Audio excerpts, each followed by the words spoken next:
ये एग्जाम्पल करते हैं, है ना। एक रॉड है, इसका मास m है, लेंथ l, यहाँ पे हिंज लगा रखा है इसको, ठीक है। एक ब्लॉक जो है इसका मास भी m है, ठीक है, और v0 वेलोसिटी से आकर के टकरा गया रॉड पे, और कहाँ टकराया, नीचे l/4 नीचे से, ठीक है। अच्छा, यदि ये ब्लॉक जो है रुक जाता है कोलिजन के बाद में, तो इम्पल्स पूछा है due to hinge on the rod, ठीक है। तो इसमें बेसिकली अपन करेंगे क्या कि एंगुलर मोमेंटम तो कंजर्व है कि नहीं, उसको कंजर्व करा करके हम एंगुलर वेलोसिटी पता कर लेंगे, ठीक है। ओमेगा पता कर लेंगे सबसे पहले, और ओमेगा पता करके हम वेलोसिटी ऑफ सेंटर ऑफ मास निकाल लेंगे, ठीक है।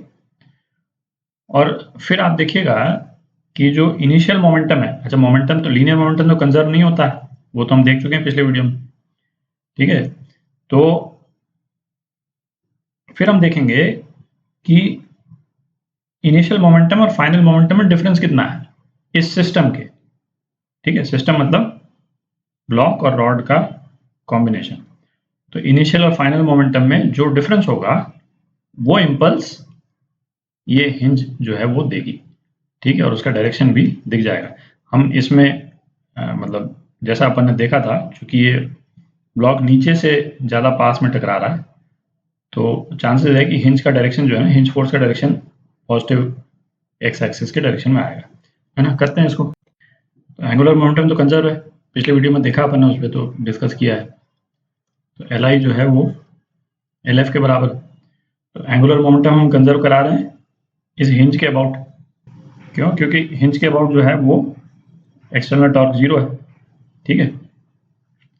इनिशियल मोमेंटम क्या हुआ, एम वी नॉट इंटू ये डिस्टेंस कितना है 3l/4, 3l/4, ठीक है। अच्छा, कोलिजन के बाद में ये ब्लॉक तो रुक गया है कि नहीं, केवल रॉड का एंगुलर मोमेंटम रह गया। तो आई हिंज के अबाउट इंटू एंगुलर वेलोसिटी, तो क्या हो गया m v naught 3l/4 into ml²/3 into omega. तो ओमेगा कितना हो गया, ये हो गया 9v0/4l, ठीक है। ये तो एंगुलर वेलोसिटी हो गई इस रॉड की। अच्छा, अब हमको निकालना, अब हम वेलोसिटी ऑफ सेंटर ऑफ मास निकालते हैं, ठीक है। तो वेलोसिटी ऑफ सेंटर ऑफ मास कितना हो गया, एंगुलर मोमेंटम इंटू l/2, क्यों, क्योंकि सेंटर ऑफ मास जो है वो l/2 पे है, ठीक है। ये सेंटर ऑफ मास का पॉइंट है और ये l/2 है, ठीक है। तो ये कितना हो गया 9v0/4l इंटू l/2, तो ये हो गया 9v0/8l, ठीक है। तो यदि हिंज जो है वो j इम्पल्स लगा रहा है, ठीक है, तो P I of system, system मतलब block plus rod, P I block plus rod plus इस पे जो इम्पल्स लगा वो ये होना चाहिए पी एफ, है ना, ब्लॉक प्लस रॉड। पी आई कितना है एम वी नॉट, ठीक है, प्लस जे, और ये जे तो हिंज से ही है, ठीक है, और तो कोई फोर्स लग नहीं रहा, तो इम्पल्स जो है वो हिंज का ही है, equal to P F. P F कितना हुआ, इसको ध्यान से देखें, जो mass of rod into velocity of centre of mass, ये नीचे के पॉइंट की वेलोसिटी नहीं, यहाँ की नहीं, सेंटर ऑफ मास की, ठीक है, क्यों, ठीक है। तो कितना हो गया जे हिंज जो है वो हो गया 9mv0/8, यानी ये 8 ही है ना, ये l तो आएगा नहीं, l को हटा देते हैं, ये l नहीं है, l तो कैंसिल हो गया यहाँ पे, ठीक है। तो 9mv0/8 माइनस mv0, तो कितना हो गया mv0/8, ठीक है। तो इतना जो है इम्पल्स हिंज रॉड के ऊपर लगाएगी, ठीक है। और हिंज जो है पॉजिटिव आ रहा है, तो हिंज का डायरेक्शन क्या आएगा, ये, ठीक है। यही एक्सपेक्टेड था, बट है ना, तो हिंज का ये डायरेक्शन आएगा। अब सेकंड पार्ट करते हैं, इसका पार्ट बी करते हैं। तो पार्ट बी करते हैं। पार्ट बी में क्या पूछ रहा है कि किस पॉइंट पे ब्लॉक को हिट करना चाहिए रॉड को, ताकि कोई इम्पल्स नहीं रहे।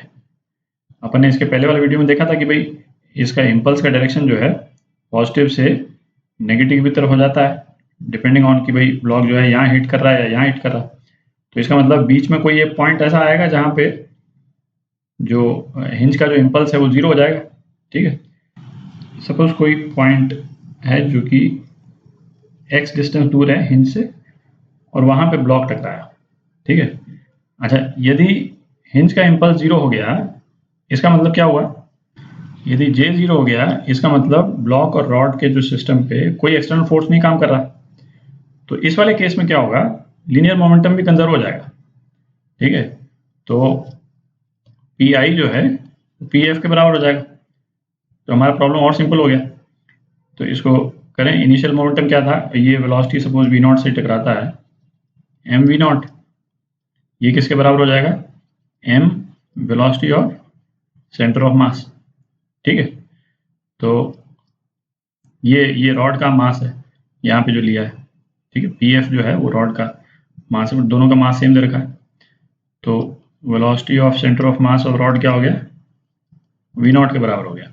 ठीक है, तो सेंटर ऑफ मास की लोकेशन क्या है, सेंटर ऑफ मास की लोकेशन यहाँ से l/2 दूर है। ठीक है, तो एंगुलर वेलोसिटी क्या होगी रॉड की, velocity of centre of mass upon l/2। ठीक है, तो कितने हो गए 2v0/l, है ना। एंगुलर वेलोसिटी जो है वो ये हो गई रॉड की इमीडिएटली आफ्टर कोलिजन। अच्छा, एंगुलर मोमेंटम तो कंजर्व होगा ही, वो तो पहले भी कंजर्व हो रहा था। ठीक है, तो Li जो है वो Lf के बराबर है। तो क्या हो गया m v0 x, ये तो Li हो गया। ठीक है, is equal to I hinge into angular velocity. I hinge क्या है, ml²/3 इंटू एंगुलर वेलोसिटी क्या हो गई 2v0/l। तो x की क्या वैल्यू आ गई 2l/3। ठीक है, ये x की वैल्यू आ गई। तो इसका मतलब ये है कि यदि इस x के नीचे यदि ब्लॉक स्ट्राइक करता है तो j का डायरेक्शन जो है वो पॉजिटिव x के डायरेक्शन में होगा। ठीक है, अपन ने 3/4 l पे स्ट्राइक कराया था तो इधर आया था, और यदि 2/3 l के ऊपर यदि स्ट्राइक करेगा तो j का डायरेक्शन जो है वो इस डायरेक्शन में आएगा। ठीक है,